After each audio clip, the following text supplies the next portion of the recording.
আশা করি আপনাদের সবার টাইটানিক ডুবে যাওয়া সেই ভয়ঙ্কর ছবিটার কথা মনে আছে। কিন্তু আপনি কি জানেন টাইটানিক ডুবে যাওয়ারও ঠিক 3 বছর আগে সমুদ্র গ্রাস করেছিল একটি বিশাল আকার ব্রিটিশ জাহাজ। মাঝ সমুদ্র থেকে হঠাৎ করেই উধাও হয়ে গিয়েছিল এই জাহাজ।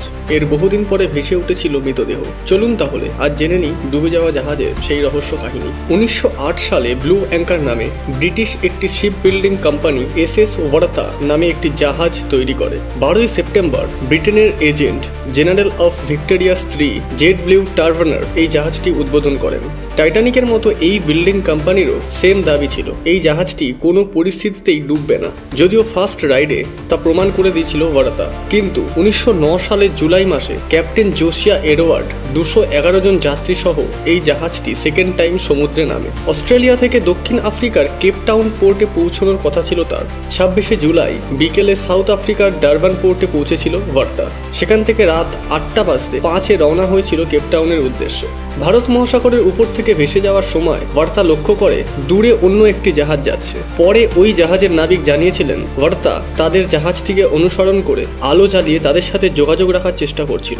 17ই জুলাই ভোর 6টা নাগাদ ওয়ারাতা সেই জাহাজটিকে পিছনে ফেলে এগিয়ে যায়। এই অপর জাহাজটির ক্যাপ্টেন ইন্টারভিউতে জানিয়েছেন সেই সময় সমুদ্রে প্রচুর পরিমাণ ঝড় বৃষ্টি চলছিল। তারা দুর্যোগ দেখে তাদের জাহাজ ধীরে করে নেয়, ফলে ওয়ারাতা এগিয়ে যায় অনেকটাই। প্রায় এই একই সময়ে হারলো নামে আরেকটি জাহাজ একই দিকে ভেসে যাচ্ছিল। সেই জাহাজের ক্যাপ্টেন জানিয়েছিলেন রাতের অন্ধকারে মাঝ সমুদ্রে তিনি প্রচুর ধোঁয়া দেখতে পান, যেরকম হয় কোনো জাহাজে আগুন লাগলে। তিনি 2-3 বার লাইটও ফ্ল্যাশ করতে দেখেন, কিন্তু আবহাওয়া খারাপ থাকার কারণে তারা রিস্ক নিতে রাজি হননি। এই ঘটনাটার সাক্ষী আছেন আরেকটি মানুষ, হর্সম্যান এডওয়ার্ড জো। তিনি তার প্রতিদিনের হবি মতো পাহাড়ের একটি উঁচু টিলা থেকে টেলিস্কোপ লাগিয়ে সমুদ্র দেখছিলেন। তার বর্ণনা অনুসারে তিনি এই জাহাজটিকে দেখতে পেয়েছিলেন সমুদ্রের স্রোতের সাথে লড়াই করতে, কিন্তু হঠাৎই উধাও হয়ে যায় সেটি। তারপরে আর তিনি ওই জাহাজটিকে দেখতে পাননি। 29শে জুলাই কেপটাউন বন্দরে পৌঁছানোর কথা ছিল ওয়ারাতার, কিন্তু নির্দিষ্ট দিনে জাহাজটি পৌঁছতে দেরি হওয়াতে অনেকে ভেবেছিলেন হয়তো ঝড়ের কারণে কোনো রকম মেশিনারি গন্ডগোল দেখা দিয়েছিল, তাই হয়তো পৌঁছতে পারেনি। কিন্তু দেখতে দেখতে যখন 1 সপ্তাহ পার হয়ে যাওয়ার পরেও জাহাজ বন্দরে পৌঁছতে পারে না, তখন একরকম বাধ্য হয়েই নৌবাহিনী তল্লাশি শুরু করে। টানা 12 দিন ধরে তারা নানান রকম চেষ্টা করেও জাহাজটিকে খুঁজে বার করতে পারেনি।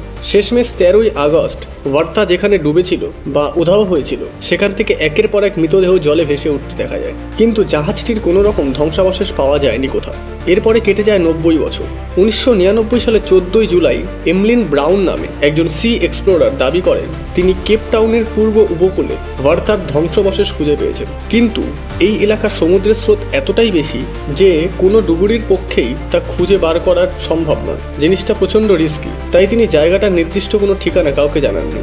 এর সত্যতা অবশ্য যাচাই করা হয়নি। তো এই হলো ওয়ারাতার ঘটনা। এবার আসি গল্পে। এই জাহাজকে নিয়ে বেশ কিছু মানুষ আছে, তাদের দাবি যে ওয়ারাতা একটি ভুতুড়ে জাহাজ, তা না হলে হঠাৎ করে অদৃশ্য কি করে হয়ে যায় এবং বহুদিন বাদে সমুদ্র তল থেকে মৃতদেহ কি করে ভেসে ওঠে। যে জাহাজটির আজ অব্দি কোনো রকম ধ্বংসাবশেষ কেউ খুঁজে বার করতে পারেনি, তাকে নিয়ে তৈরি হয়েছে নানান ভুতুড়ে গল্প। সব মিলিয়ে ওয়ারাতা একটি আনসলভড মিস্ট্রি।